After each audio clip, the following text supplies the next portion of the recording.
Hello everyone, Mayambu Kurumjari. Ngasi ege video se ngasi aina tauba nongmagi thabak tawram singdo pulap join tawraga namjarakadoine ado aise ichanupi do school chatpa thilure aduga aina view se morning gi view se mayamda uhanjaningdana mathakta kana namjarakone bako ado asengbagi oina di ege quarter se makha da layeba ado si aina third floor bok karaga mayamda view se phajamandana yenghanjaningda namjarakpane ado aise angang thiluraga loiraga gamla se seme leijing je thajalle aduga khutsa se mti yong loirabane hingon pai ba sidi hingon su bai sidi mo tamne na tra khutse si se aina char hun bane ado hongkat bane mathakta aina gamla da doga gamla da tharam ba yendem kari kra da ki tawbujing do aina khoi gi husband na thabak chatringe da office chatringe da aina tawkhai hale matek ama puradi tawkhai andre ba ko ado si sina kolam ni ne thajan bane matek matek khara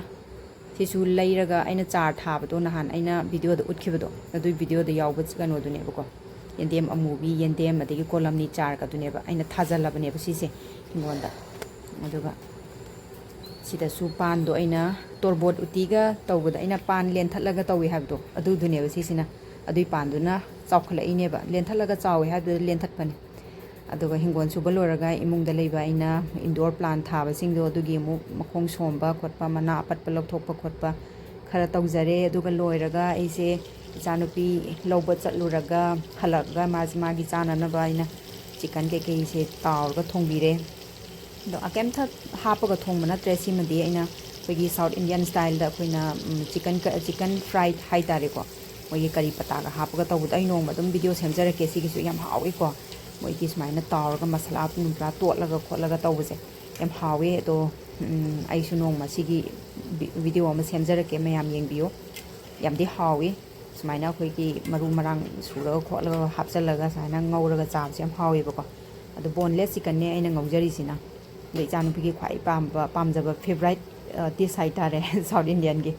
adu sumain toraga magi damakta ngaubire adu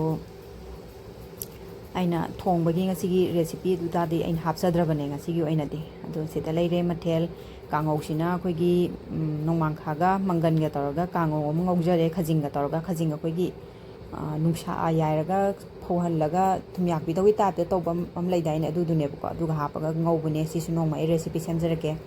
hawai musori mapum maku khokta bido duma thongjare aduga chaklok semjare aduga sisina tea break ne numidang waram gi tea break haitare aduna hangai di lemon tea dum thakpane ise ko adu ngasi di sangom khara leme na aina sangom se cha lon thoge na tawre na lon tho enung din do imai jage ado akoi husband di mati sangom yawga milk tea je thakte bako ade lemon drink kangtane black coffee gumba ado akoi di amarak ta imai cha de dum smaina marak ta lol ga dum thae bako ado aina ngasi gi cha se di lemon grass ki cha ne bako lemon grass se